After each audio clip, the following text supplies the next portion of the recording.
तर मित्रांनो, तर आज आपण घर बसल्या एक्सटेन्शन बोर्ड कसा बनवायचा हे आपण पाहणार आहोत.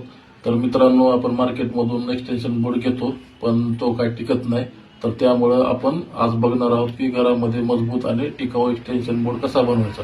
तर चला तर मग पाहू शकता मी 3 मॉडेलचा बोर्ड घेतलेला आहे.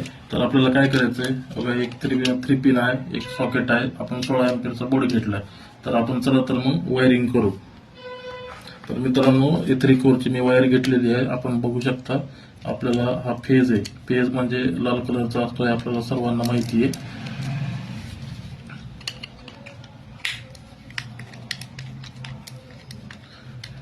हे आपल्याला इथे N दिलेला आहे. N म्हणजे न्यूट्रल. हे असं लावायचंय आणि हे अर्थिंग हिरवी असू शकते, पिवळी असू शकते, कुठलाही कलर असू शकतो, पण सहसा पिवळा आणि हिरवाच कलर असतो. तर त्यामुळं आपण पाहू शकता आपण कनेक्शन दिलेलं आहे. तर आपण फेज खालती दिलेला आहे आणि याचं आउटपुट जे आहे ते वरती दिलेलं आहे आणि इकडे न्यूट्रल आणि अर्थिंग. चला तर मित्रांनो, आपण हा बोर्ड फिटिंग करून घेऊया.